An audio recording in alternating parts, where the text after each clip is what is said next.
Eu quero falar nessa manhã dos princípios de atuação missionária ou de atuação ministerial, baseado em Lucas capítulo 10. Essa é a passagem que influencia muito a minha vida, por consequência influencia essa igreja, e eu quero compartilhar, porque eu gosto muito dela, eu sou muito edificado por Lucas capítulo 10.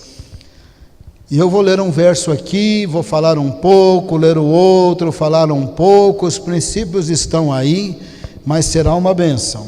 Lucas 10, verso 1, estou lendo na NVI, que fala 72, nas versões mais formais, fala em 70, é alguma variação de manuscrito que a NVI resolveu usar, mas para efeito da pregação, eu vou manter o número que está nas versões mais formais, ainda que eu leia o texto na NVI.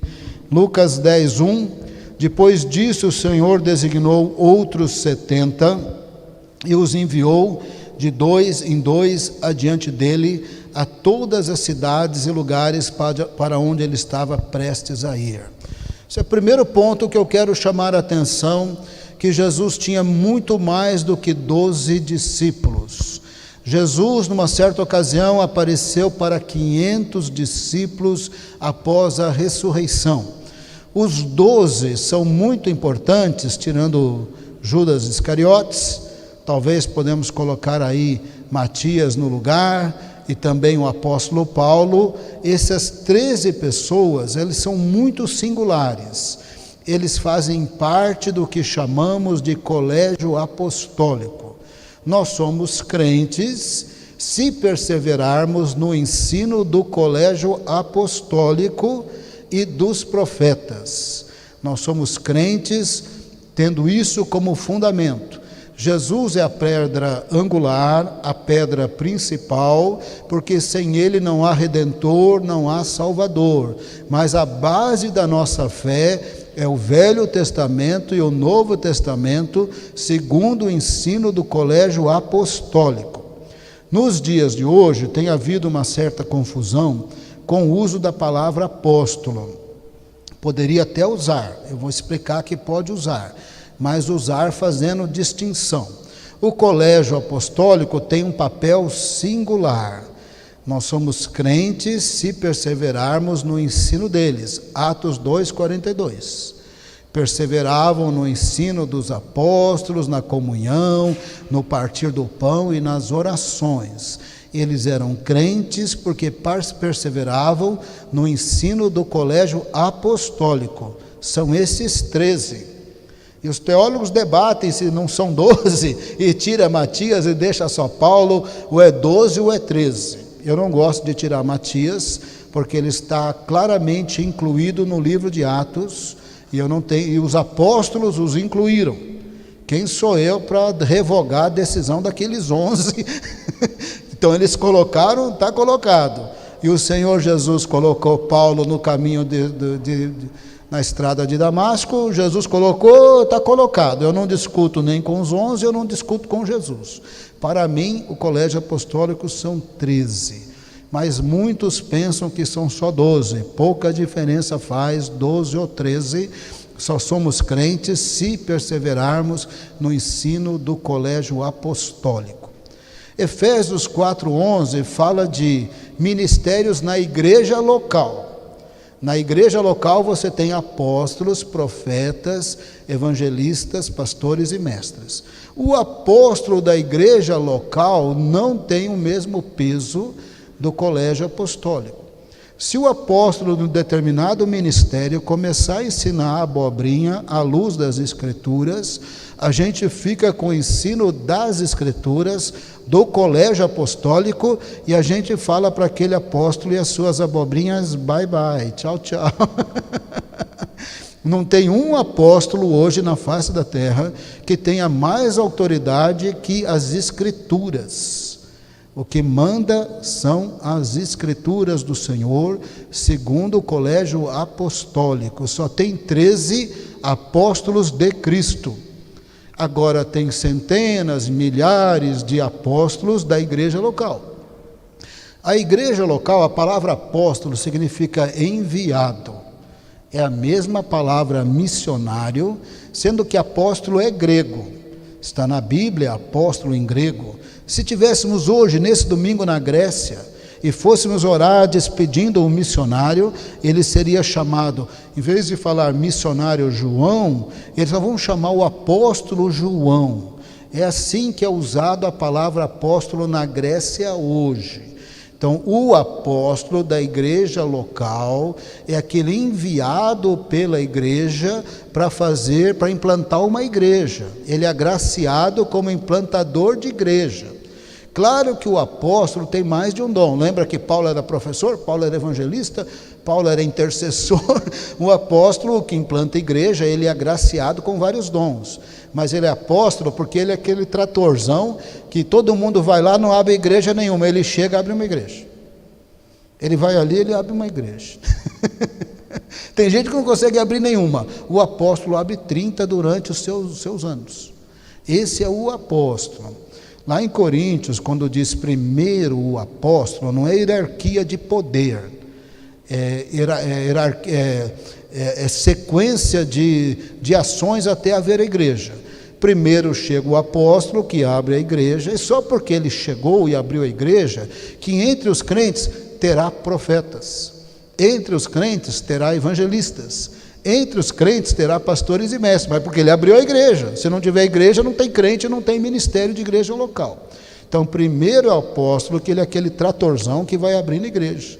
Ele é o missionarião que abre igrejas. Claro que na prática ele deve virar uma espécie de bispo, porque se ele abrir 30 igrejas, como Paulo, ele vai ter que supervisionar. Está indo bem, está indo mal, está morrendo, não está morrendo. Manda Timóteo, manda Tito, manda Lucas. Então, Paulo, na prática, foi um apóstolo de Cristo, um apóstolo de Efésios 4:11, o tratorzão que abria a igreja, e ele virou, na prática, um bispo, ainda que ele não usou o título. O título bispo, no Novo Testamento, é o mesmo de presbítero, faz parte daquele grupo da igreja local que governava a igreja. Esses são os bispos e os presbíteros. No segundo século, a palavra bispo virou supervisor de região. O bispo, ele supervisiona tantos padres, no meio evangélico, na metodista, tantos reverendos. Então, o bispo é supervisor de região. O apóstolo Paulo, na prática, foi uma espécie de supervisor de região, porque ele implantou tantas igrejas. Então, os apóstolos de Cristo são pessoas muito singulares, sim, porque Deus os chamou, Deus os instituiu, e eles são alicerce da igreja. Efésios 2:20-22. Agora, Lucas 10, é nós. Jesus tinha 70 discípulos, você não sabe o nome, é nós. Desconhecido, é nós. Sem muita influência, é nós. Só tão ungido quanto os apóstolos, tão íntimos de Deus quanto os apóstolos, tão capazes de serem usados como os apóstolos, é nós. Nós deveremos estar nessa posição. Lembra que eu falei dos princípios de atuação missionária? Princípio de atuação missionária é ser tão íntimo de Deus, que Deus pode falar com você. Eu quero até dizer que é mais brando para início de conversa, porque em Filipenses Paulo diz que Deus opera em nós o querer como o realizar. De repente o intercessor começa a sentir vontade, eu quero orar, eu gosto de orar, tem vigília, eu quero ir na vigília, vamos orar. Irmão, você não veio orar?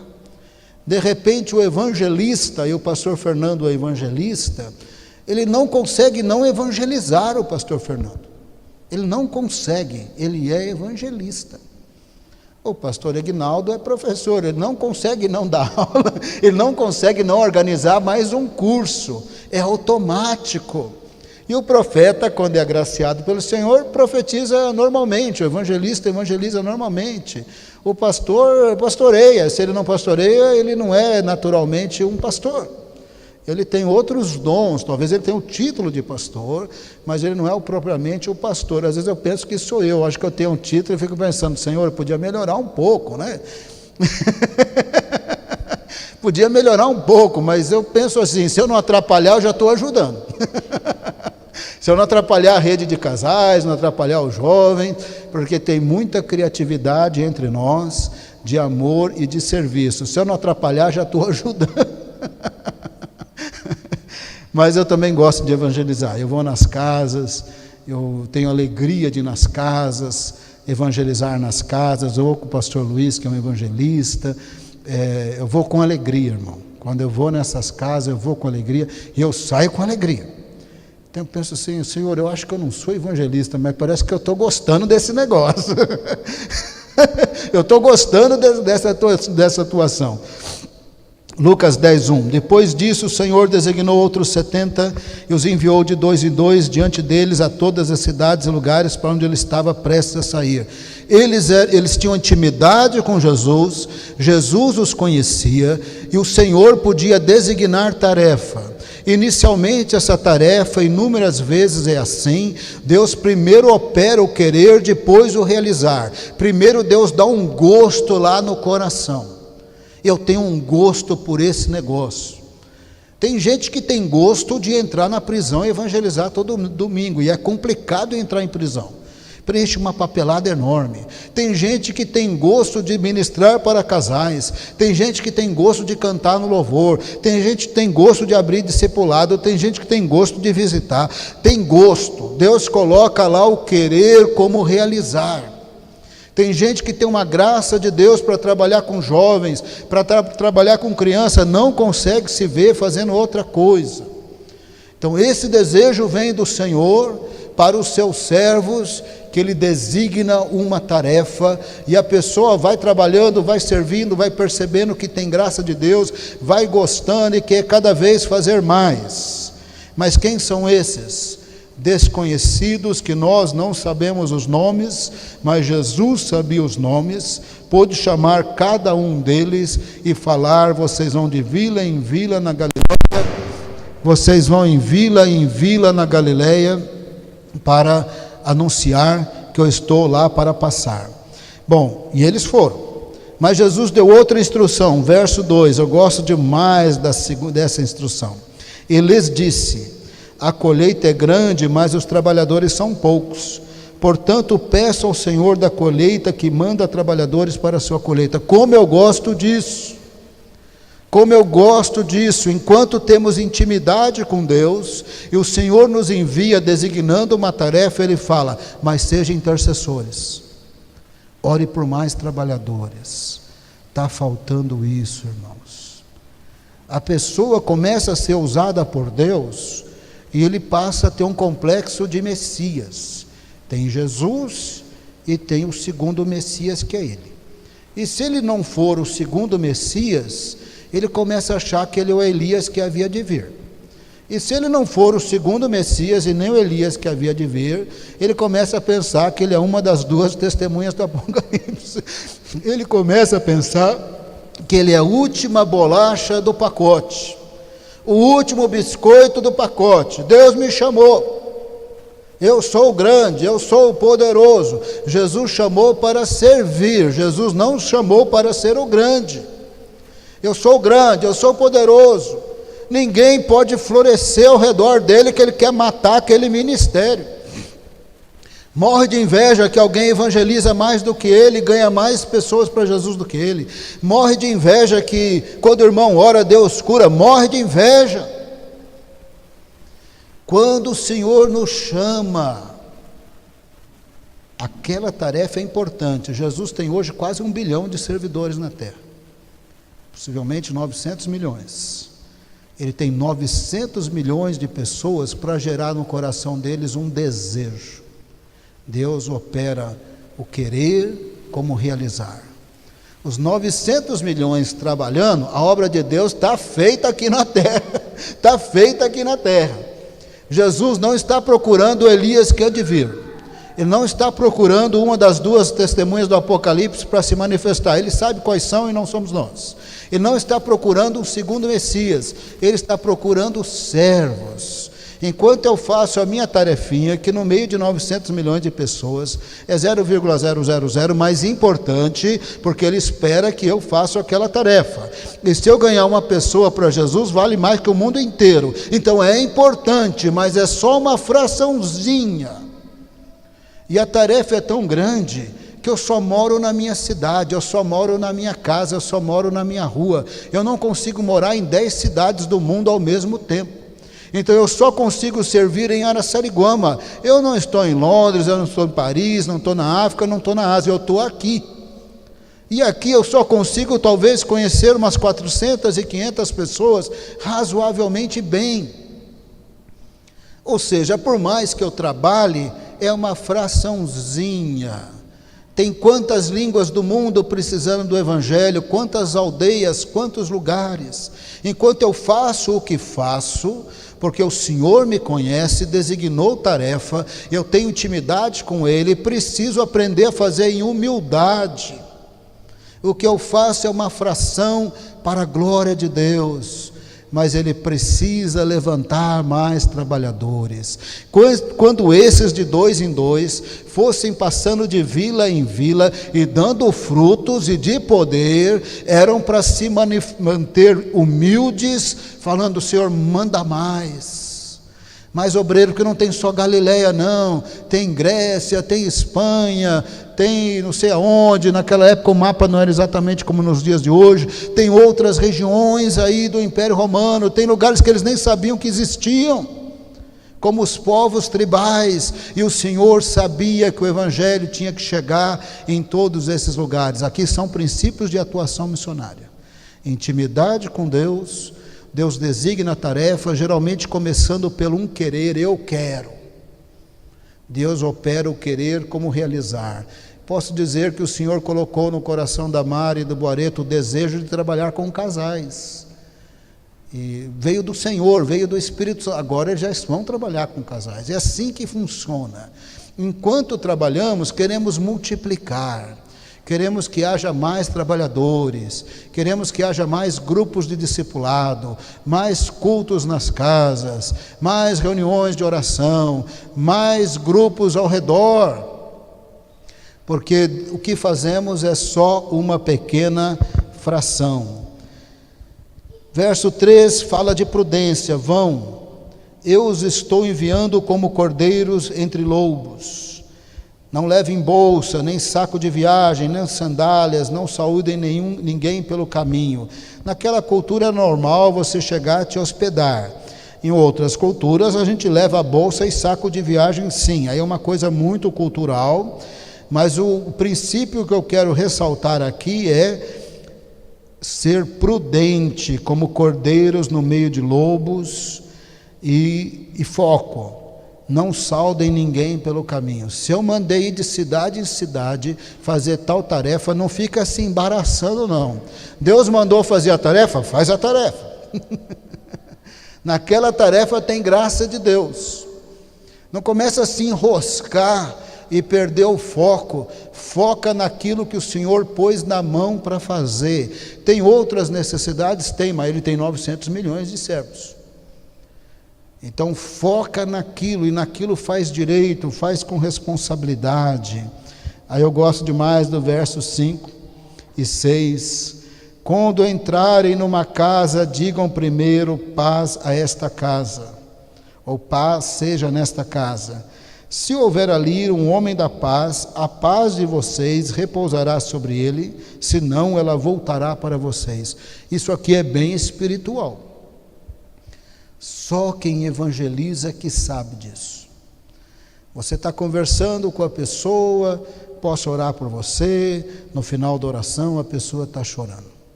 Posso orar por você? Puxa, estou me sentindo leve, aquela opressão maligna foi embora, pelo menos afastou durante a oração. Só quem evangeliza, só quem ora pelas pessoas que não têm Jesus, que estão conhecendo Jesus, é que perceberá como a paz do Senhor repousa sobre a pessoa que nós evangelizamos. O Senhor Jesus disse: quando entrar numa casa, está implícito que foi recebido, porque também está claro no texto que haveria situações que não seriam recebidos, mas quando fossem recebidos, dissessem: paz seja nesta casa, e a paz do Senhor repousará sobre aquela casa e sobre o Filho da Paz. Sabe o que eu estou procurando em Araçariguama? Eu estou procurando o Filho da Paz. Pessoas que estão abertas para Deus e Deus sabe. Pessoas que Deus está trabalhando no coração de alguma forma e Deus sabe. E se o Filho da Paz abrir a casa, a gente quer entrar, e nós não falamos, eu falo para os obreiros. Quando vocês entrarem na casa, lembrem de Lucas 10, falem: paz seja nesta casa. E o Senhor diz que a paz dele repousa sobre aquela casa. Na hora de orar, ore para que a paz do Senhor repouse sobre a pessoa. Tem uma obra aí do Espírito Santo acontecendo. É espiritual, é invisível, mas quem sai aí para evangelizar de casa em casa, vê isso acontecendo inúmeras vezes.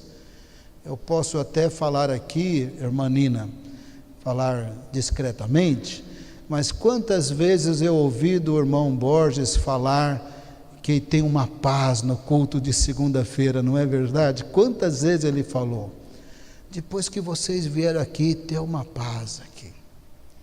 E na outra vez ele disse assim: essa semana nós estamos precisando, porque agitou um pouco aqui, mas quando vocês chegam e fazem o culto, tem uma paz aqui. Várias vezes o irmão Borges disse isso, o marido da irmã Nina, e eu lembro do dia, não conta para ele que eu estou contando para todo mundo não,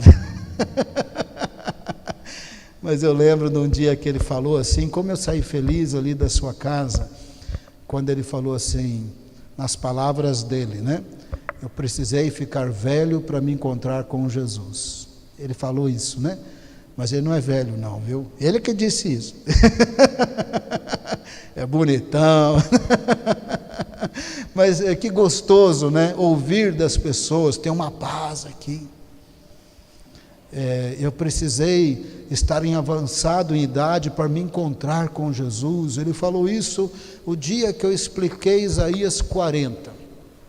Como que o Senhor ia desnivelar o nosso relacionamento com Ele por causa do pecado, todo vale será aterrado, todo monte nivelado, a voz que clama no deserto, João Batista, dizendo: toda a carne verá a salvação do Senhor, porque Jesus estava para se manifestar. Eu expliquei esse texto, no final ele disse assim: eu precisei ficar idoso para me encontrar com Jesus. Que gostoso isso, né? Irmão Borges é um filho da paz. Ele foi num culto na casa da Débora e do Jeremias e disse: a partir da semana que vem, o culto é na minha casa. E vai você falar para ele que não vai ter culto lá para você ver. Daqui da minha casa não sai. A irmã Nina tem um salão, né, de beleza ali no posto, não é? Estava ali com esse salão. Vamos fazer um culto um dia lá. Na segunda-feira é na minha casa. Esse é filho da paz. A paz do Senhor repousou sobre ele. Ele quer o Senhor.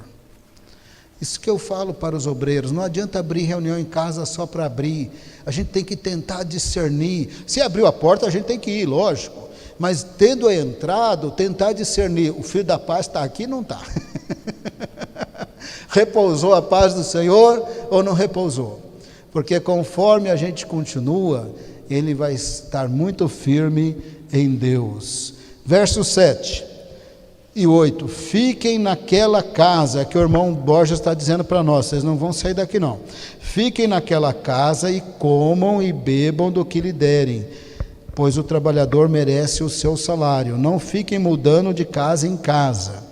Verso 8: quando entrarem numa cidade e forem bem recebidos, como o que for posto diante de vocês. Verso 9: cura os doentes que ali houver, e digam-lhes: o reino de Deus está próximo. São 70 Zé Ninguém, que ninguém sabe o nome, mas tão cheio de Deus como os 12. Quer dizer, tirando Judas, né? Como aqueles 11, depois como os 12, os 13, Matias e Paulo. Se você percebeu, se o filho da paz abriu o coração, Jesus diz: fica nessa casa. Ficar nessa casa é um processo de relacionamento que vai culminar no discipulado, ensinando-os a guardar todas as coisas, com todo respeito aos trabalhos evangelísticos de impacto que Deus usa. Depois Deus opera ali, depois de alguma forma o primo é crente, não sei quem, um amigo, ele vai parar numa igreja local, amém, Deus usa, nós continuaremos fazendo trabalho de impacto. A Missão Antioquia tem viagens de curto prazo, é trabalho de impacto, mas o Senhor nos ensina relacionamento, manter relacionamento, porque nesse relacionamento está havendo um discipulado de vida cristã. Fiquem naquela casa, não fica pulando de casa em casa, não. Era parte da cultura hospedar na casa, era parte da cultura alimentar, porque não tinha hotel, pousada, não tinha Ibis, não tinha nada disso. Conforme eles viajavam a pé, de camelo, chegavam quebrados. Nessa antiguidade, no Oriente Médio, eles hospedavam nas casas e alimentavam. Também, quando essa pessoa tinha que viajar e ver o parente lá longe, ela também era hospedada e alimentada, e eles se resolviam. Era assim que eles resolviam a necessidade de viajar em longa distância. O Senhor Jesus os mandou pelas aldeias e vilas da Galileia. A cultura dizia: vão abrir a porta, abriu a porta, fica naquela porta, a paz do Senhor vai cair sobre eles, vão te alimentar, pode comer, como o que pôr na mesa. Senão você começa a ofender. Aí você não gosta, você não quer mimimi, para fazer a obra de Deus sem mimimi. Ora e come, irmão. Se ficar bem amigo, eu já estou na idade que eu não posso comer tudo, irmão. Já aviso os missionários: ó, faz comida leve aí, senão no quarto dia eu começo a passar mal. Passar mal, você sabe o que é? Você vai no banheiro, você vomita. De repente vai dar ânsia de vômito em pleno avião, de Burkina Faso para o Senegal. Falei, gente, maneira aí, porque a vesícula já não funciona igual, nada funciona igual. Mas, em princípio, o jovem missionário que está indo para aquela cultura precisa comer o que tiver pela frente. Eu sou um viajante de 2, 4 dias por país, mas estando lá, ele tem que se adaptar. Quando Jesus fala cura os doentes, nesse contexto de intimidade com Deus, que uma tarefa foi designada, manifesta o poder de Deus. Então é quando os irmãos pelas casas afora começam a orar e tem cura, tem libertação, tem respostas de Deus. Às vezes não tem, Deus sabe, mas tem inúmeras curas, inúmeras libertações. São pessoas normais. Eu gosto do verso 10, do verso 11, porque diz assim: quando entrarem numa cidade e não forem bem recebidos, saiam por suas ruas e digam: até o pó da sua cidade que se apegou aos nossos pés, sacudamos contra vocês. É um princípio que o Senhor está falando para não malhar em ferro frio. Por isso que eu fico tentando: onde está o filho da paz, o filho da paz? Onde está a pessoa que você fica às vezes malhando em ferro frio? A gente sempre tem que ser educado ao evangelizar. A gente não pode ser intolerante, agressivo, mal educado. Nós temos que ser educados ao apresentar o Senhor Jesus. Mas se a pessoa não quer, a pessoa não quer. Você fala: Senhor, onde está o filho da paz? Onde está aqui? Estou fazendo um discipulado nas terças-feiras, nesse momento eu não quero falar, mas eu esperei a pessoa 1 mês falar comigo que queria. Alguém vinha e dizia: tal pessoa quer, tal pessoa quer, tal pessoa quer. E eu pensando comigo mesmo: se for do Senhor, esse querer está lá por parte do Espírito, ele virá falar comigo, em vez de ficar mandando recado por não sei quantos. Fingi que não tinha recebido o recado, até que a pessoa falou: pastor, o senhor pode começar? E antes de começar eu orei: adota um livro, não adota um livro? Achei que não estava muito claro se a pessoa já tinha recebido Jesus. Eu entendi que eu deveria, semana após semana, só conversar sobre um capítulo de Lucas até completar o livro, antes de adotar um livro de discipulado. No meu primeiro dia eu estava lá de olho pensando: será que eu estou na casa de um filho da paz? Será que a paz do Senhor repousará sobre essa pessoa? Será que eu conseguirei perceber que Deus está tocando no fim da reunião, eu podia dizer: Deus está tocando essa pessoa. No segundo capítulo eu podia dizer: Deus está tocando essa pessoa. No terceiro capítulo eu podia dizer: Deus está tocando. Deus está tocando. Então me parece que eu estou ali na casa do Filho da Paz. Mas Filho da Paz às vezes é casado, né? Às vezes tem mais parentes. Eu lembro os dias que eu discipulei o irmão Carlos, pai da irmã Carmen, do Paulo Charbel.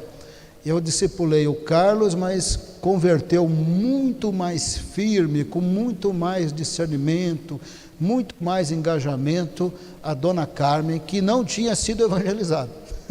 Ao fazer o discipulado, ela foi evangelizada.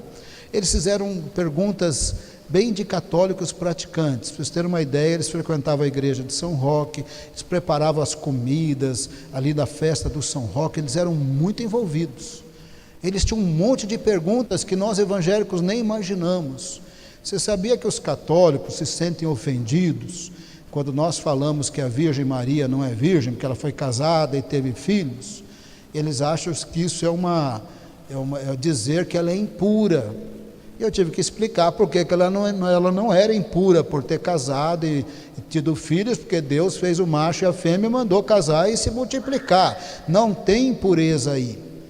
Mas eu tive que explicar tantas dúvidas que eles tinham de uma perspectiva católica. No final de 3 meses, a irmã Carmen também era crente, e quem conheceu a irmã Carmen até ela falecer, como ela se firmou no Senhor, e foi desse discipulado que nasceu a igreja lá em São Roque. Eu discipulei várias pessoas, e daí nasceu a igreja lá de São Roque, que por fim o pastor Tércio assumiu. Então a gente tem que perceber, às vezes a pessoa não quer o evangelho, a gente não pode ser inconveniente, mas também não quer dizer que não vai evangelizar mais de uma vez, com educação. Mas percebe, às vezes a pessoa não quer, e não é agora. Deixa a semente lá e fica atrás do Filho da Paz. Fica atrás da casa que abriu, da casa que quer o Senhor, da casa que quer se multiplicar, da casa que quer fazer diferença. Bom, então esses discípulos de Jesus, menos famosos.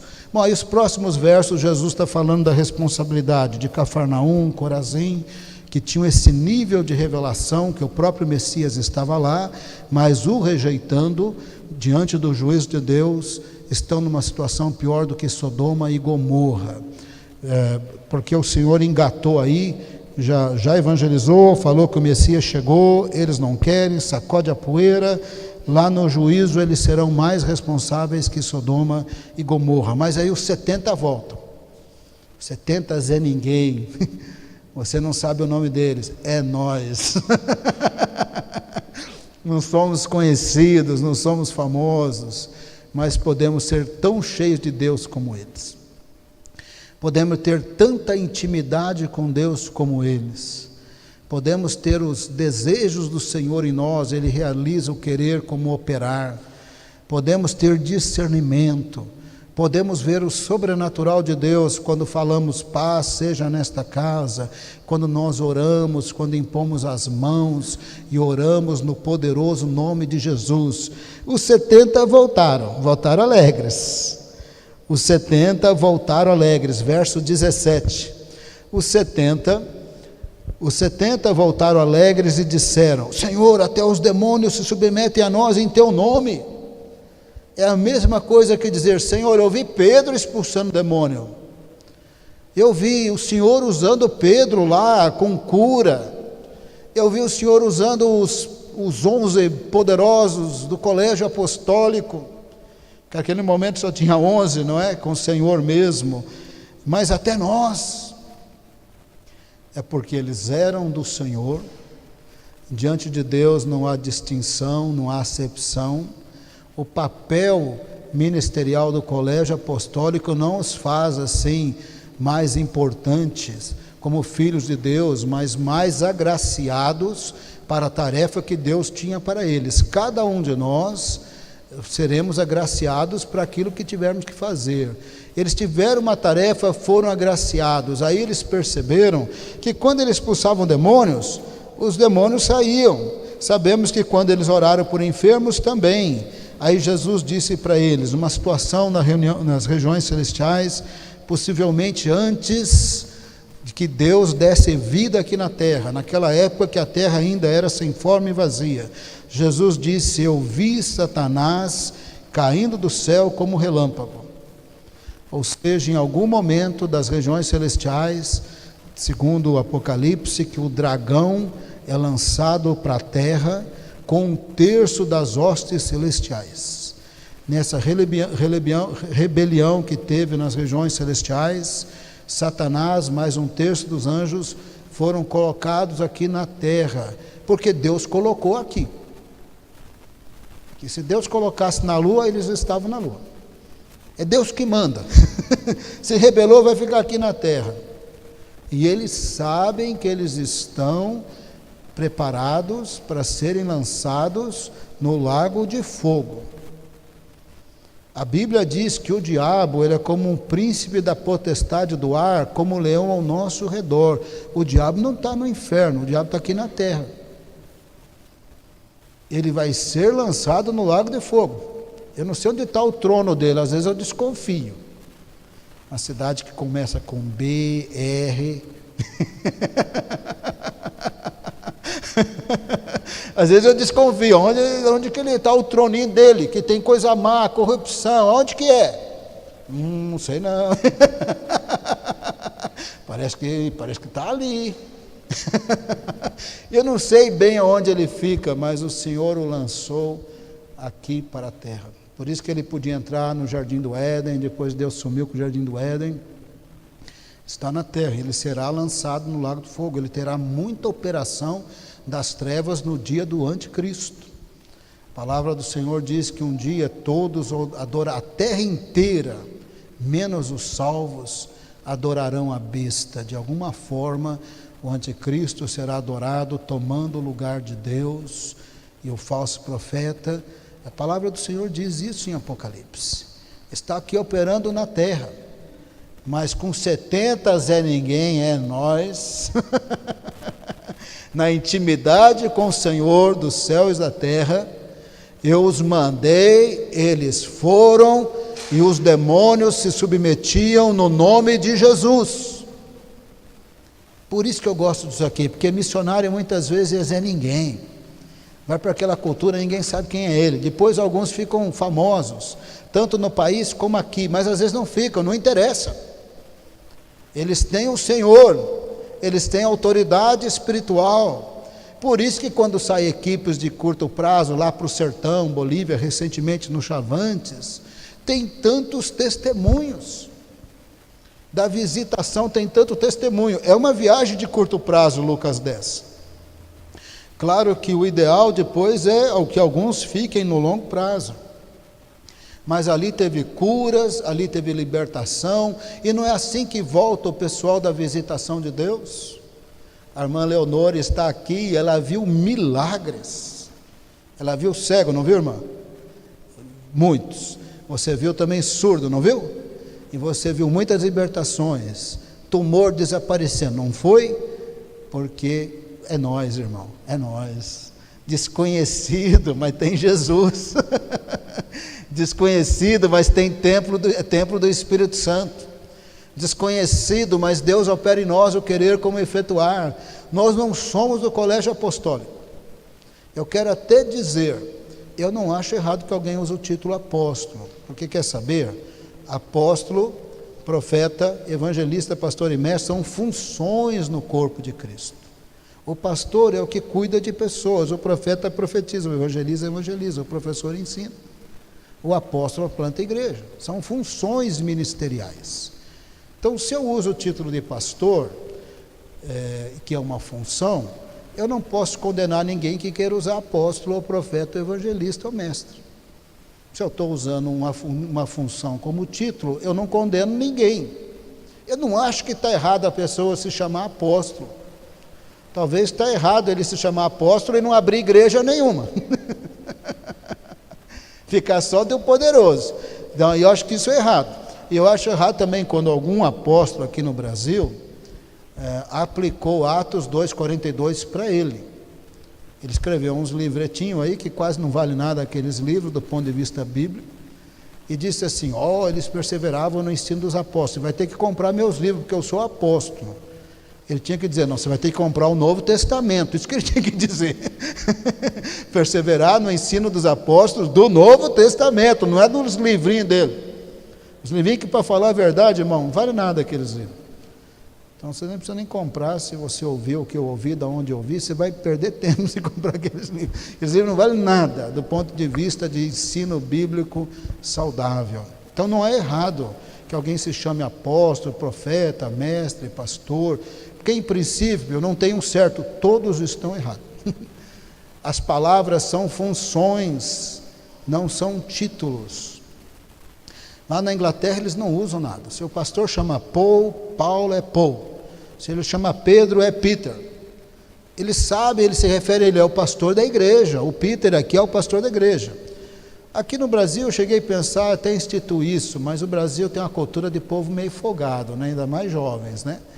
Se falar para os jovens aqui do seminário que eu não sou pastor, aí pronto, eu já monto em cima, irmão. Sem você dar moleza para eles, já vão mudando em cima. Aí se eles te chamam com certo título, parece que tem um respeito. Então, só por isso, porque parece que na nossa cultura, se não tiver título, o desrespeito aumenta. É só por isso que eu deixo me chamar de pastor, mas eu gostaria de ser chamado Silas. Mas não fala para os jovens, tá? Porque eles já montam em cima, irmão. Você bobear com eles, montam em cima, eles já folgam. Você bobear com os alunos do seminário, eles já vão folgando. Em vez deles obedecerem, eles começam a dar ordem para você. Você fala: pastor, é melhor você fazer assim, você faz assim. Então sabe como é que é, né? Então a cultura aqui exige um título, mas é coisa cultural. Biblicamente, as funções mencionadas em Efésios 4:1 são funções e não títulos eclesiásticos. Mas no Brasil eu estou tolerando ser chamado pastor. Lá na Inglaterra todo mundo me chamava de Silas e o respeito era o mesmo. Então é uma questão de maturidade da cultura, que o respeito não está no título, mas está na função que a pessoa exerce, e nem sempre tem esse respeito aqui na cultura brasileira. Eles voltaram: Senhor, em teu nome os demônios se submetem. Jesus disse: eu vi Satanás caindo, Deus pôs ele aqui, aqui ele está. E agora o Senhor, que é Deus, está mandando vocês irem no nome dele. Eles se submetem mesmo, porque o Senhor de toda a terra está aqui mesmo. Aí Jesus disse: eu dei autoridade para pisardes cobras, escorpiões, e sobre todo o poder do inimigo, nada lhes fará dano. Não quer dizer que devemos ser presunçosos. Jesus disse que eu tenho autoridade sobre o inferno inteiro, aí eu saio metido a besta, falando coisa que Deus não vai fazer. Diabo, agora eu te mando para o lago de fogo. Agora ele não vai, irmão. Em Apocalipse deixa claro que agora ele não vai. Nem nada lhe fará dano, não quer dizer que você está mandando no inferno inteiro. Se diante da proclamação do reino de Deus, manifestar forças das trevas, você tem autoridade. Às vezes a pessoa fala: eu mandei para o deserto e deixei amarrado. Está soltinho, porque Deus pôs eles aqui na terra para atuar até serem lançados no lago de fogo. Quem vai lançar é o Senhor, não é você, nem eu. Então eles estão aí, irmão. É uma perturbação, mas eles estão aí. Pensa num vizinho que você não gosta, é eles. Mas você não precisa morrer de medo. Se você está em Cristo, o Senhor nos deu autoridade espiritual na hora de pregar o Evangelho. Quando tiver confronto, pode usar a autoridade, resistir à luz das Escrituras. Quero dar até um conselho. Às vezes a pessoa vai expulsar demônio e começa: qual é o seu nome? Aí o demônio fala: não vou sair, vai sair, não vou sair, não vou sair. Bate boca com o demônio. Você bateu boca com o demônio, ficou implícito que você crê nele. Se você crê nele, ele não sai. Ele sai quando você crê nas Escrituras. Em meu nome expelirão demônios. Quando eu expulso o demônio, eu não quero saber o nome, RG, nada. Se ele quer ir para o deserto ou para o abismo, não me interessa. Interessa o que está escrito. Eu não respondo demônio, eu ordeno segundo as Escrituras, eu chamo a pessoa, o demônio solta, e é assim. A hora que você dialogar com o demônio, você está dizendo, há uma base de credibilidade nele, para eu dialogar. Se você crê nele, ele não sai.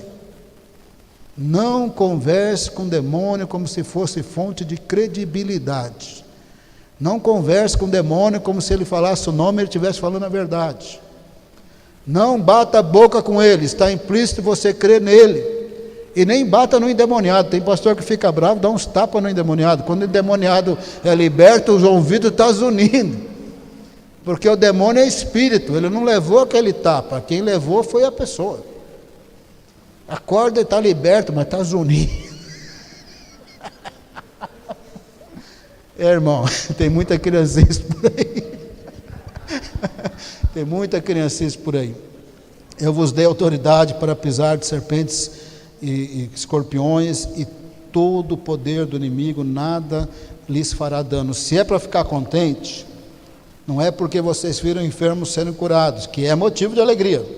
Não é porque os demônios foram libertos, as pessoas foram libertas do demônio, é motivo de alegria.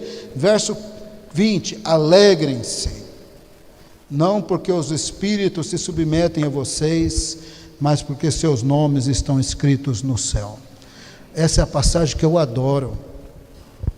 Se você entender essa passagem, e se ela foi bem gravada, eu vou pedir para todo mundo que foi convidado para o café ouvir, porque esse aqui é a base de funcionamento da nossa igreja, é o modus operandi dessa igreja.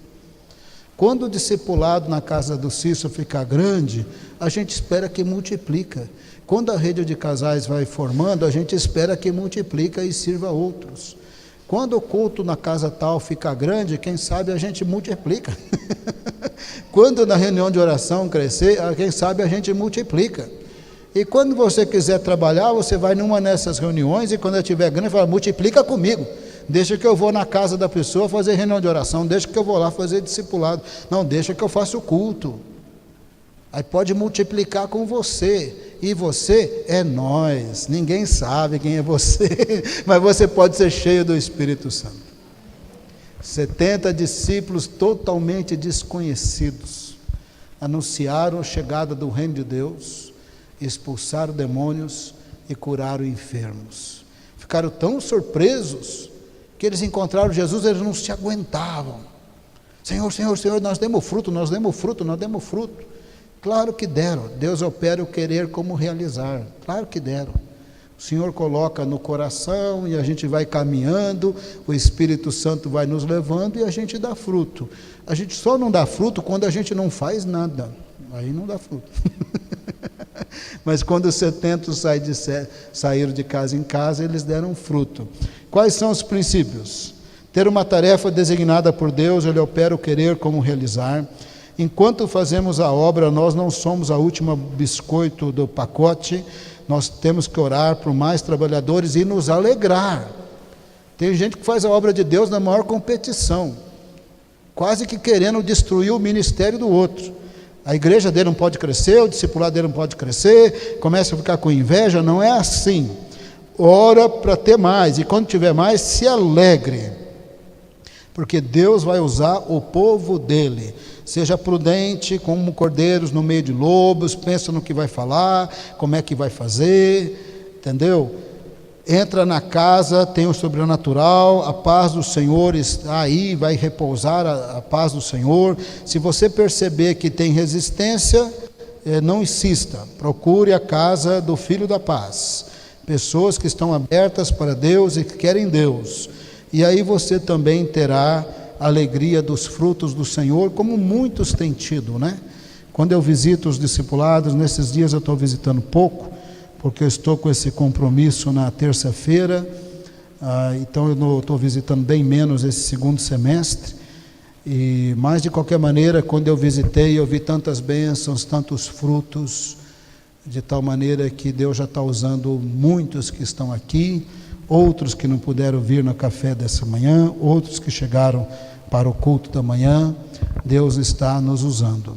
Bom, eu gostaria de orar agora por aqueles que estão meio parados e quer funcionar, para o Espírito de Deus colocar no você um querer. Eu bem que podia, né? Impor as mãos, eles serem curados, é bem que eu podia, né? Gostaria de orar por alguém que talvez poderia se engajar um pouco mais na obra do Senhor. Amém? Venha aqui à frente se você sente que Deus pode te usar um pouquinho mais. Talvez você está um pouquinho parado, você quer ser usado pelo Senhor. Tem alguém assim? Levanta a mão. Então pode vir aqui à frente. Maria Galo, irmã Lúcia. Não fica constrangido, irmão. Não fica constrangido. Vir à frente significa que você é nós como nós mesmos. Nós não somos do colégio apostólico, nem Isaías, nem Ezequiel, nem Daniel. Nós somos 70. Ninguém sabe o nosso nome, mas a gente pode ser cheio do Senhor. Ninguém sabe o nosso nome direito, mas a gente pode ser usado para a glória do Senhor. Eu quero pedir para o pastor Ignaldo, o Paulo, estarem orando, aqui o irmão Boareto, a Mário, o Cícero, a Rose, a Neide, a Eliamar, o Timóteo, vem orar aqui pelos irmãos, amém? Enquanto eu oro por eles, vocês passam orando aí.